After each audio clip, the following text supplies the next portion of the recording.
Assalamualaikum warahmatullahi wabarakatuh. Selamat siang teman-teman semuanya. Kembali lagi bertemu dengan saya Mas Joker. Dan hari ini saya mau memberikan sedikit berbagi pengalaman dengan teman-teman semua, bagaimana caranya melakukan pengoporan terhadap burung kicau yang benar, dan insya Allah dijamin berhasil ya teman-teman. Karena cara ini adalah cara yang sudah saya buktikan sendiri, bukan dengar dari orang lain, bukan katanya-katanya, bukan katanya siapa-siapa, gitu ya. Jadi teman-teman, dalam proses pengoporan burung itu ada beberapa hal yang harus teman-teman pahami dulu. Yang pertama, bagaimana tanda-tanda burung yang belum ngefur? Itu, ada yang tahu? Ya, tanda-tanda burung yang belum ngefur adalah kotorannya terlihat encer, biasanya cenderung berwarna putih. Jadi kayak istilahnya orang mencret, gitu ya. Kemudian yang kedua dilihat dari kondisi burung itu sendiri, kelihatan sehat nggak, gitu. Terus bagaimana dengan burung yang sudah ngefur? Dilihat juga dari kotorannya. Untuk burung yang sudah ngefur, kotornya itu cenderung padat dan berisi seperti pur, gitu ya. Dia lebih padat dan berwarna, ada campuran pur, dan baunya juga berbeda. Dan jangan lupa dilihat juga kondisinya, staminanya bagaimana, kondisi fisik secara umum itu seperti apa, sehat atau enggak, aktif atau enggak, gitu ya teman-teman. Oke, dua poin itu harus teman-teman pahami. Oke, kita masuk ke proses pengoporan. Proses pengoporan ini saya sudah siapin teman-teman. Tentunya ada pur. Kemudian yang kedua saya sudah siapkan kroto. Ini barusan saya beli kroto. Kemudian ada air biasa, ya. Kemudian, nah, ini fungsinya buat apa? Nanti ada, ya. Oke teman-teman, pertama kita bahas tentang pur. Teman-teman harus tahu juga bahwa untuk proses pengoporan itu ada dosisnya. Jadi di konten saya kali ini akan lebih berfokus ke dosisnya ya teman-teman ya, dosis pengoporan. Yaitu perbandingan antara fur, ini saya pakai fur ayam ya teman-teman, fur yang halus. Saya nggak tahu ini yang berapa kandungannya, komposisinya saya nggak tahu. Yang jelas saya biasa memang pakai fur ayam. Fur ayam, teman-teman cukup isi ini setengah ya, nggak nyampe malahan. Ini.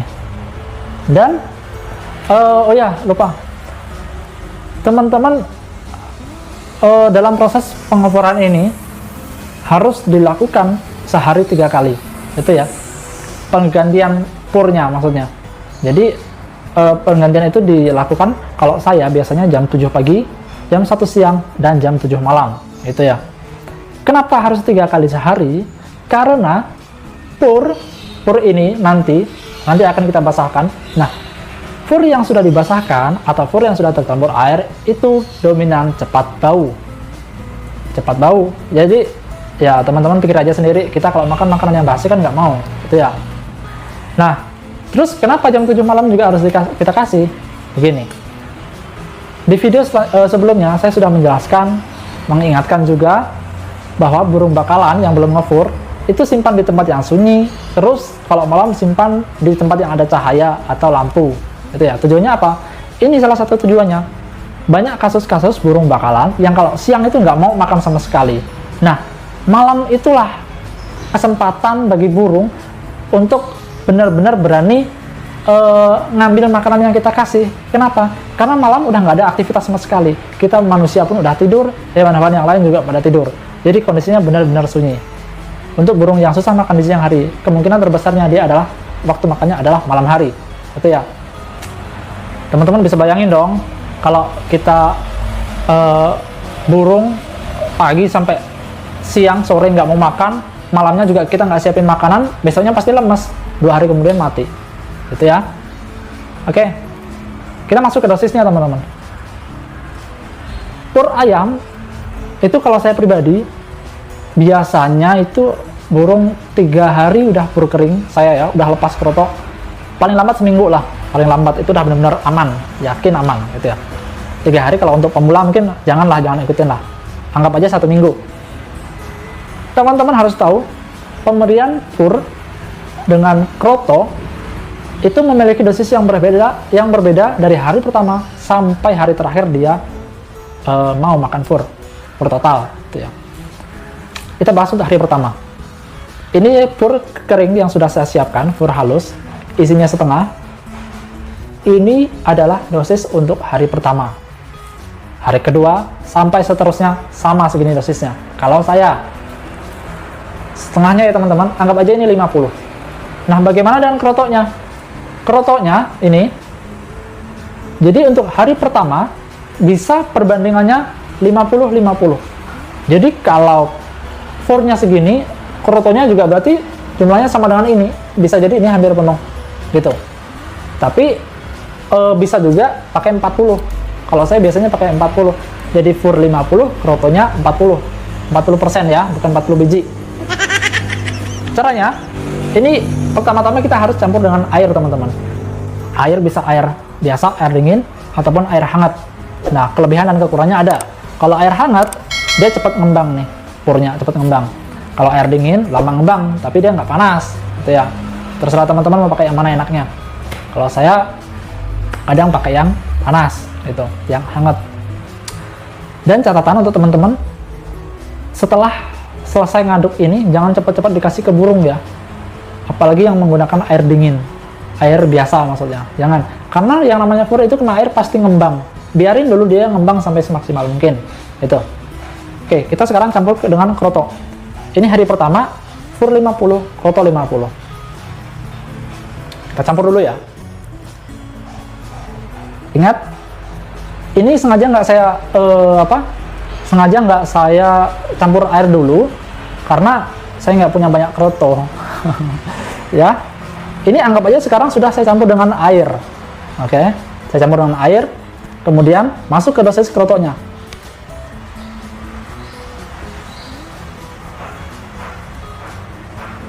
Oke teman-teman, ini sudah saya campur kroto.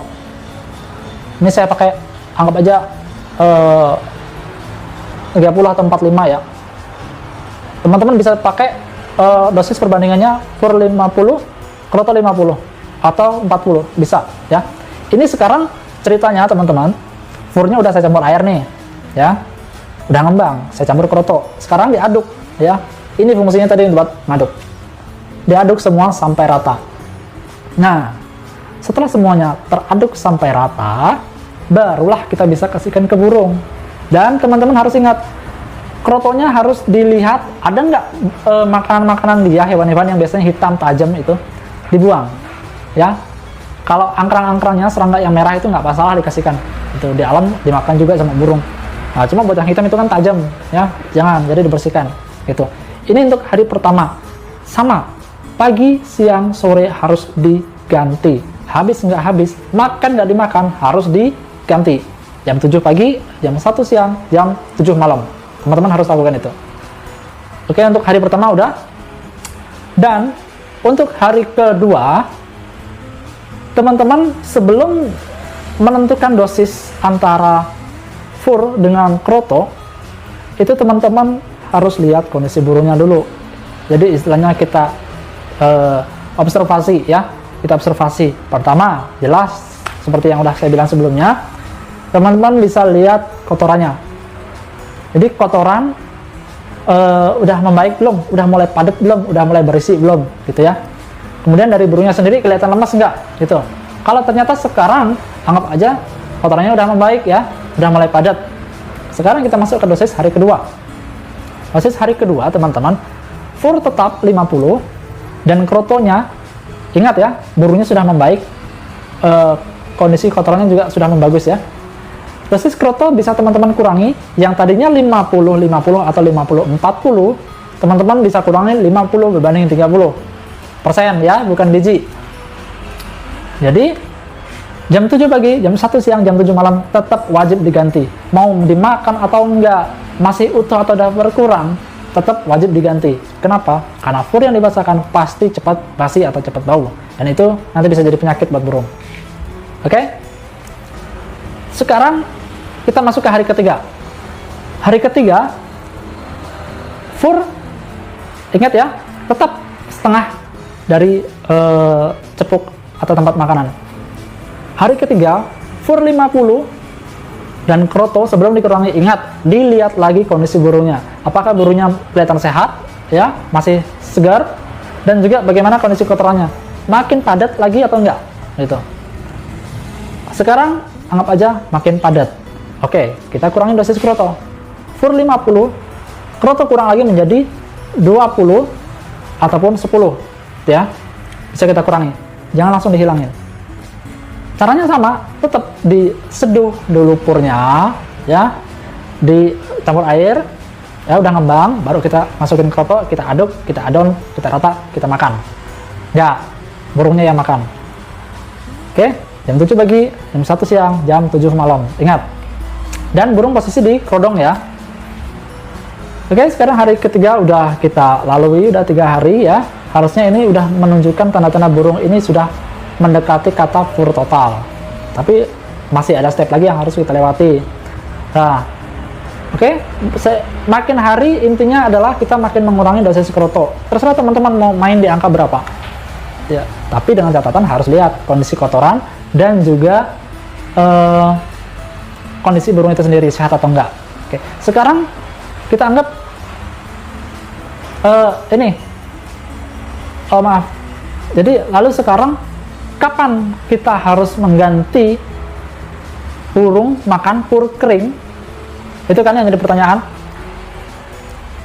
Kalau saya, waktu yang tepat untuk mengganti fur ini ke fur kering ya adalah saat dimana burung sudah berani memakan seluruh fur yang ada di sini meskipun nggak ada krotonya. Kondisi fur basah ya teman-teman. Gitu. Jadi nanti kalau burung udah mendekati fur total teman-teman, kan anggap aja di hari terakhir teman-teman ngasih perbandingan furnya 50, krotonya 10 nih misalnya. 10 kan dikit banget tuh. Nah, diaduk kan pasti kroto ada yang di bagian atas, ada yang di bagian dasar gitu kan. Nah, biasanya burung akan matok sampai ke dasar-dasarnya, sampai ke tepi-tepi, bahkan hampir habis. Nah, itulah waktu yang tepat buat teman-teman ganti ke fur kering. Dan nanti kalau sudah ganti fur kering, terserah teman-teman mau kasih furnya di berapa banyak, terserah ya. Tapi ingat, jangan langsung dilepas fur total. Masih harus dicampur kembali dengan kroto, tapi jangan banyak, cukup 10% ataupun 15 ya, jangan terlalu banyak karena fungsi kroto hanya buat toppingnya aja biar dia nggak kaget makan fur kering itu. Nah, lalu timbul pertanyaan, bagaimana kalau misalnya di dalam proses pengopuran yang udah berlalu beberapa hari ternyata kondisi burung memburuk dan kotorannya encer lagi? Gampang, teman-teman nggak usah khawatir, teman-teman cuma perlu mengulangi dari fase pertama, ulang aja dari kroto 50 dan furnya 50 gitu ya teman-teman. Oh ya teman-teman, ini kan tadi kan saya nggak campur air nih ya, furnya nggak saya campur air. Jadi untuk teman-teman dalam proses penyampuran dengan air, ingat jangan terlalu lembek dan jangan terlalu padat atau keset bahasa Jawanya ya. Itu jadi yang sedang-sedang saja. Oke teman-teman semua, itu tadi sedikit cara untuk pengoperan burung ya, burung bakalan dan lain sebagainya. Jadi cara ini insya Allah aman, kemudian juga bisa dibilang mungkin 100% ya, kalau teman-teman bisa benar-benar melakukan sesuai dengan apa yang saya lakukan, itu insya Allah 100% burungnya tetap hidup untuk burung bakalan. Asal satu ya, jangan sampai burung pancingan gitu. Jadi kalau boleh flashback ke belakang juga, sebelumnya dulu sebelum saya bisa melakukan ini, saya juga beberapa kali melakukan kegagalan ya dalam proses pengopuran. Burungnya saya tangkap, bawa pulang mati, tangkap, bawa pulang mati gitu. Dan alhamdulillah dari situ kita belajar dari pengalaman. Akhirnya saya menemukan cara ini dan efektif untuk semua jenis burung gitu ya. Oke teman-teman, gitu aja, semoga ini bermanfaat. Kalau kalian suka ya dikasih like, kasih komentar apa-apa yang perlu saya perbaiki mungkin ya. Dan juga jangan lupa nyalakan tombol notifikasinya. Dan bagi teman-teman yang sudah menonton tapi belum subscribe, jangan lupa di subscribe. Oke teman-teman, gitu aja. Assalamualaikum warahmatullahi wabarakatuh.